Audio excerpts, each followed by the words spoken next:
Hello everyone, welcome to Voting Trend for August 27th. My name's Dave Trotter, and in today's video we're going to actually be talking about convention bounces because there weren't many polls to look at. There was one out in North Carolina in which Josh Stein is actually increasing his lead for governor, and I did a whole video a few weeks ago about North Carolina, so go ahead and check that one out. And then Morning Counsel came out with a poll that showed Kamala Harris up by 4. Now, I'm not going to go into their crosstabs because to get their service, their Pro Plus service, costs like $150 a month. I'm not paying that, maybe 10, okay, but not 150.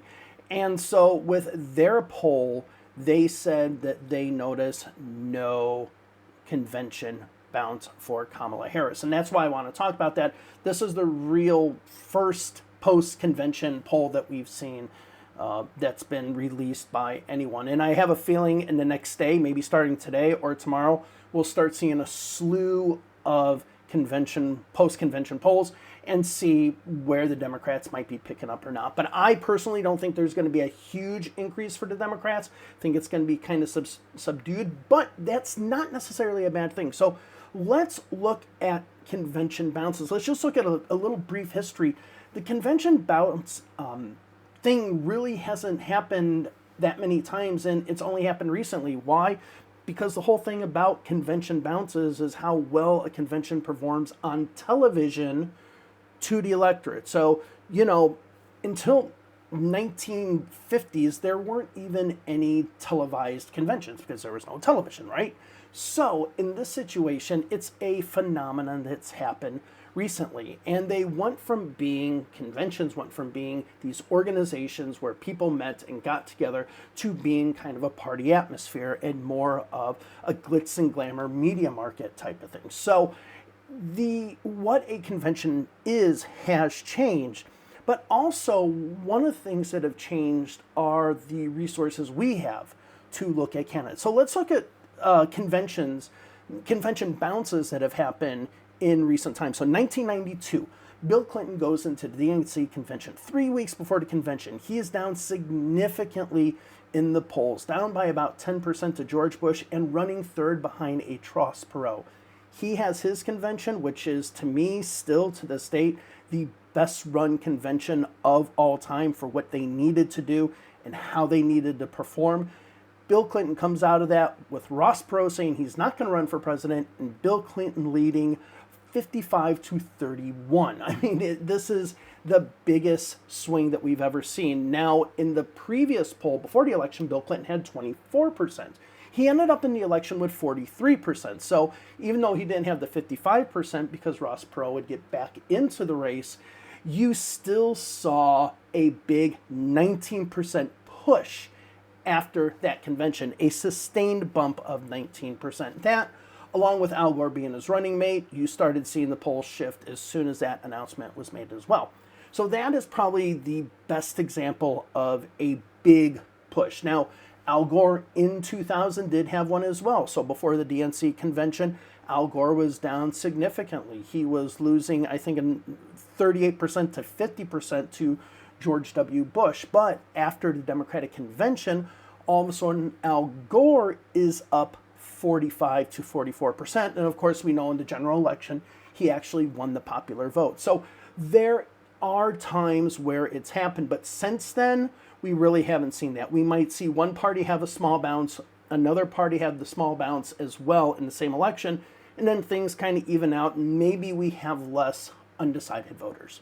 Okay, so this is usually how these conventions happen nowadays. So why? What's happening? What are the main things that have changed over time? Well, the first thing that has changed is the way in which we get information. The internet. Okay, back when Bill Clinton had that immense poll bump in 1992, the internet was in its infancy. You didn't get political information. So therefore, the only way for a voter, that was my first election actually, a voter to actually get information about a candidate, you had to watch the news, you had to read the newspaper, you had to watch the convention. So the convention itself had a disproportionate effect on the electorate back in 1992. So as the internet develops more and more, and we can just say, hey, who's Sarah Palin? let's go ahead and go on Wikipedia, which, by the way, Wikipedia's busiest day, I don't know if it still is, but it was for a while, the day that Sarah Palin was picked as John McCain's running mate. That day and that page was the busiest of all time for Wikipedia. I don't know if it's still the case, but that's what it was then. So we have that resource now. So that's the first thing. The second thing is we have this 24-hour news cycle. So even back in the 80s and early 90s, yes, we did have CNN, but still it was still kind of an ABC, NBC, CBS type of thing. You listen to Dan Rather, Tom Brokaw, Peter Jennings. That's kind of how it was. We were still in that frame of mind. Therefore, again, the convention had a disproportional power when it came to the electorate. Now, the third thing that we can't really ignore, and it has nothing to do with the media at all, is just we become more polarized. So back in 1964, we had an electoral map that looked like this. In 1972, 8 years later, we have an electoral map that looks like this. We don't have an America that looks like that anymore. There have been changes, but basically since 1992, there have been a few tweaks here and there to the electoral map, and we've basically stuck in there since 2000. So I think the polarization means that you're not going to see these big waves and troughs when it comes to conventions. Now, why did Bill Clinton do so well in his 1992 convention, and why did they have the bounce? Well, there are a few things, and this is something that might help Kamala Harris. We'll see if it happens. The first thing Bill Clinton had to do, nobody knew him. He was an unknown governor from Arkansas that nobody knew about except that he had sex scandals. That was it. That convention identified who he was, where he came from, what he can bring to America as the next president of the United States. So he introduced himself to the people, he told his personal story, and he made people feel comfortable with him. Kamala Harris did something like that, very, very similar. And if you look at their convention speeches, Bill Clinton's in 92's and Kamala Harris's this year, they're not far off. They're really not far off. And I think there was a little bit of, replication there. And to be honest, Barack Obama did the same thing as well. Now, the second thing that's important when we look at this is kind of the who you want to have a beer with. I hate to say it, but it's still kind of true. Who do you want to have a beer with? And you now have Donald Trump versus Kamala Harris. That one isn't even close, but Bill Clinton did the same thing. He had the vibe of someone you want to hang out with at McDonald's or have a beer with. He got on Arsenio Hall and did the saxophone. Now, that wasn't the convention, but still, he portrayed himself as a people person, like a person that can go out and talk to people, whereas George H.W. Bush couldn't even use the register scanner at the grocery store. That showed him as out of touch. So that's the second thing. And the third thing, and I think this is important for the Democrats right now, is to show that the party has changed if it is deemed unpopular in the past. Now, Bill Clinton and Al Gore changed it in a little bit of a different way. They changed it ideologically. They went from an economic New Deal left to a centrist DLC type of economic plan. But they were able to win the election. That was the shift that was needed. When it comes to Kamala Harris and Tim Walz, they're not necessarily making a shift politically.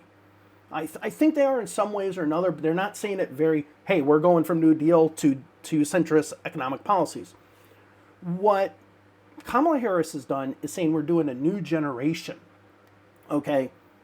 Joe Biden, Nancy Pelosi, Jim Clyburn, Steny Hoyer, people who are way past their sell-by dates, are no longer this Democratic Party. It's a new generation. It's a new look. It's a new way of conducting elections and doing things. And so the change is there. It's just maybe a different bit of a change. So we'll see if this works out. But personally, me, I don't think there's going to be much of a convention bounce at all. Just because that first part of it, the introducing of a candidate and people to get to know the candidate, we have the internet. The the people, the news knows the candidate more than the candidate themselves knows the candidate before they decide they're going to run. So I say that this whole talk about convention bumps are kind of old now and maybe not, don't expect much, but we'll see. All right, thank you all very much. Have a wonderful day wherever it is you are. I'll see you tomorrow with hopefully some polls. See you later. Bye-bye.